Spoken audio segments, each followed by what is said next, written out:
Everyone, my name is Enric, and this is my live performance case. I used this a couple times at Circuit Church, and it's gone through a lot of changes. But before I break this patch down, I thought I'd just kind of explain what's going on and go over some techniques that I've used to make improvised live sets. Hopefully some of it's useful. First up is drumland. I have the clock M going into all of my sequencers. The first of which is the Dnipro Dot that is controlling the Prok kick and the hi-hat and clap, while the snare and the Pico drums are actually being controlled by this guy around the corner. This is the 6 sequencer, which has 8 trigger outputs and a lot of good options you can really delve into, and it's also compact. The Pico drums is kind of doing some textural stuff, and that's something I've learned is kind of important in doing a live set, that texture. So if I mute some of these guys, 4 times mute, got some kind of like shaker going on. Then this guy just kind of does random sound triggers every once in a while. I'm going to turn off Plaits, and you can just kind of hear it. And right now the CV input is coming from OCHD, and it's just going through the samples. It's controlling random ones, so random samples get populated through every once in a while, which is super nice and kind of techno-y. And the great thing about that is this is going into my mixer, the Tesseract Tex Mix. Love this thing. We've got drums, Basimilus Iteritas, Plaits, Doepfer. And the really nice thing is it's got a VCA built in, so my sidechain is going into these 3 guys. It has 2 effect sends, it has panning, it has headphone cueing, so you can preview sounds, which is, I absolutely love that. But texturally, you can have the first effect go pre or post fader. So you can see my Plaits, it's actually all the way down, so nothing is kind of coming out dry through the mix. It's all going through the ghost for some delay and reverb, and it's just ethereally and texturally. And I can do the same thing here if I just kind of crank that up. Just have those shakers kind of go through in the back as well. On the master, I have the Prism, which I really enjoy, just kind of coming from a DJ background. Super easy to do a filter, cut out the bass, and do a drop. It also has a freeze function. Just a nice beat repeat. Just a nice beat repeat, again, kind of also loving it from a DJ perspective. Also bit crush, so you can get extra crunchy. And it also has I think a comb filter. So I really like having that on the master. Let's see, other modules. The main ones are the Doepfer A1116 and Plaits. They are both getting the same pitch and gate signals from the Metropolix. You can run 2 pitches and gates kind of from the similar sequence, but I had a tough time during my first live set kind of like connecting them. But I've come up with a technique to like reset this sequence. And it's a little hacky, and I'm sure there's a better way, but this is going to help in the future to kind of reset and align 2 separate sequences. So the reset signal is going into this like precision adder, and then I also have a signal coming from the sequencer that this is really fun. I really like these little tidbit guys. This is just like a pass-through switch. The Doepfer one has a kill switch actually, which is great because it actually like it's killing the pitch.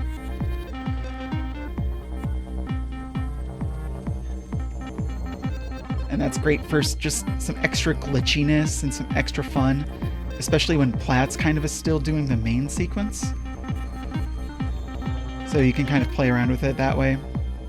But let's get back to this tidbit guy. Clock reset and a reset from the 6 sequencer. Which one is that? That is channel 8. And just at the very last second, it's sending a trigger, which I'm using as another kind of reset signal. So basically, So basically, hold down the red button and the sequence on the Metropolix gets reset. So it can kind of stay in time with drums and everything else. The Metropolix I've really been enjoying just because of its versatility. And there's a couple things here that I've done to help extend sequences. And that's really just the controls here on the left. You can see I have some tape indicating what's going on. I have an invert slider. So if I flip this to left, it actually inverts the notes, which is unique and interesting. So similar sequence, but different. And back to normal. Then I have the this switches back and forth between the mutes. So you can actually do, or the skips. So you can skip certain beats in the sequence, and then this just flips which ones are skipped. So it's a good way to kind of build an A and a B sequence there. Then I have the accumulator. I love the accumulator. This thing's great. Every time it comes around on, whatever note you want, you can increase it by a couple, a couple steps, a couple degrees. Sometimes, so this just controls if that is on or off. So if I switch this to off, then it's strictly running this sequence. So like no variation, nothing fun. Now it's back on. Then my controls here. The one on the left is changing the root note of the scale. This one doesn't always work out well, especially if you're like in a weird scale. Again, it's trying to get a similar sequence that's related but different. Let me pitch that up. And as you can see, the second control goes to my octave. So really easy to just kind of do a quick little sweep. If I'm like, this sequence is too low or something, that's super nice. And like if you glitch it, you can hear it goes into like the reverb and the delay loop. So effects, they're your friend. This is the Tesseract Polar8. It's an attenuator and attenuverter, and I kind of have this as my central like macro station for the setup. It's just one-stop shop for a bunch of techniques and things to improve a sequence. So, for example, let's get some drums going in here. So the first slider controls the drum fill density of the Dnipro, which is fun. Something else I have with the Dnipro is I have a passive switch module, and you can see the tape. It says dot and 6 sequencer. So this allows my drums and my hi-hats to always go back to kind of offbeat hi-hat and 4-on-the-floor kick. So if I'm doing a crazy kind of weird sequence and I need to get it back in line, boom. So now this sequence is coming from the 6 sequencer, and it's just really nice for kind of resetting something. So that's my drum fill density. Next up is the delay. And this is multed out using some of these like Bafako squid cables. And it's going into the delays and increasing the delays of everything. The Basimilus, this voltage controlled guy, the Doepfer. So that kind of sounds like this.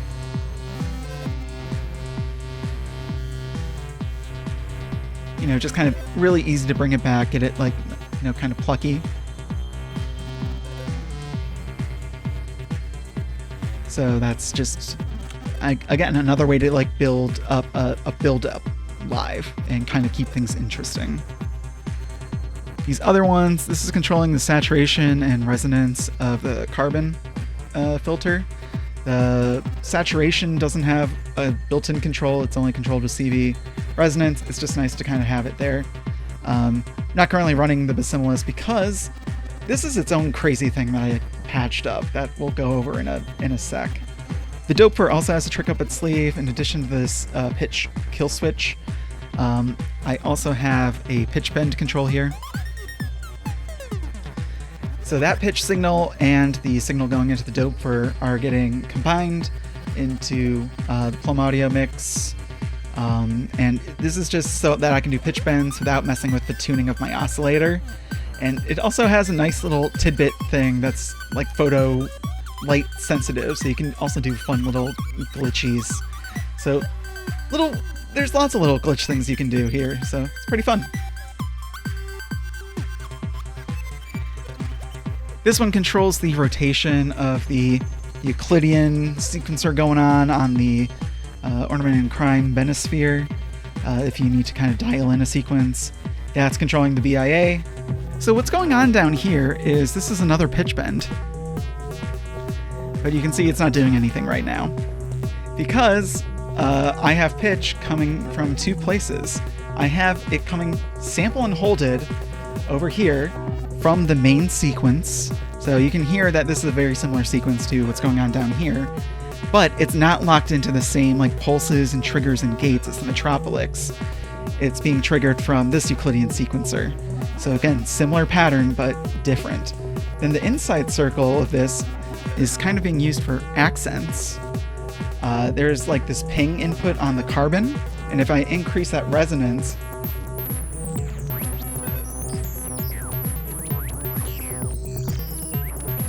you can hear some like extra fun little bleeps and bloops. But if I flip the switch and then turn down that resonance, now it's not receiving any pitch. It's just a static kind of bass note, which is, I found just having a steady bass is pretty nice for sequences. But then this controls the pitch.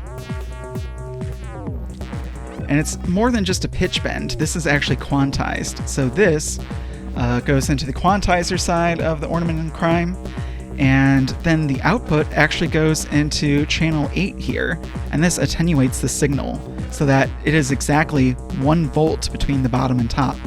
So I can just go from here to the next octave up. Super nice tool, little easy to knock into this.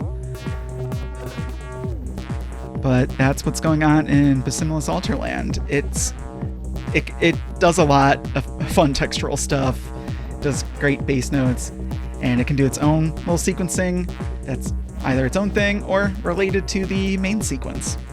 Some other ways that these sequences are getting broken up is I have Plaits going into flip. Basimilus is also going into flip, and this is just a probability guy, so I can increase or decrease the probability of a trigger going into those. So again, same sequence or different weird triggers. You can either kind of make it an accent or more of a focal piece of the sequence. So that's kind of a fun thing to have in the middle there. Let's go over some modulation. I have the OCHD going into a bunch of places. It's going into like, I think the timbre or morph of Plaits. It's going into something in the BIA. Also going into the snare drum here, just to change like the pitch, or not the pitch, just like what it sounds like. So that when I'm doing just kind of quick snare fills, it can do, it just sounds different every time. In addition to the OCHD, we also have the Zadar, just doing a couple things. Channels A and B are doing sidechaining actually. So you can see this is kind of my envelope, and then this is being triggered by the gate trigger of the kick. When I mute the kick, no sidechaining. Then that output goes into channel B here, which is always sending a 10 volt signal, and it's ducking it. It's being negatively affected, as you can see, to get that kind of balance going. And then that goes into this cute little slew limiter, so you can really get some fun sidechain ducking going on, just with the flip of a switch.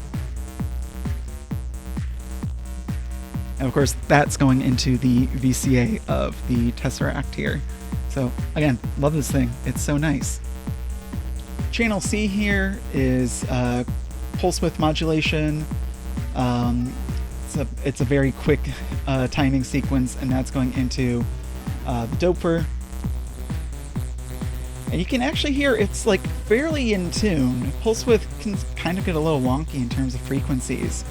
But what I have going on is I have the pitch also going into the CV in of channel C, and then that is dialed in and affecting it to the point where it's mostly in pitch. So that's kind of fun. I think this is also going into the timbre of the Plaits as well. Either that or it's channel D. This is being triggered every time these guys get triggered. So again, that's just kind of like, it's going to be the same modulation every like kick, or no, sorry, every note, you know? So you can kind of get the same sounds that are, or you can do different ones and mess with that timing of it. And something I like doing with Plaits as well is very similar to the Pico drums, just modulating that model input.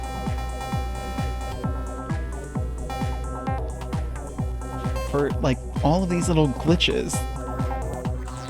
Something else that you can do with a hex mix is you can change the return volume. So if you don't want as much reverb for a sequence, you can just turn it down. I might have this go through like a VCA in the future, so it can be, you know, modulated for buildups and stuff. The Ghost is the main delay and reverb machine. It's getting some sidechain ducking, but by messing with the timing, you can get you know, some fun little glitchies, some distortion, some compression. Overall, it's a really nice thing, and it's got some new features too, like bit crushing and stuff. Then the MFX here is in Digi PGM mode, and this is the bitrate is getting adjusted by the OCHD, so it actually gets reduced, and it makes these kind of glitchy sounds.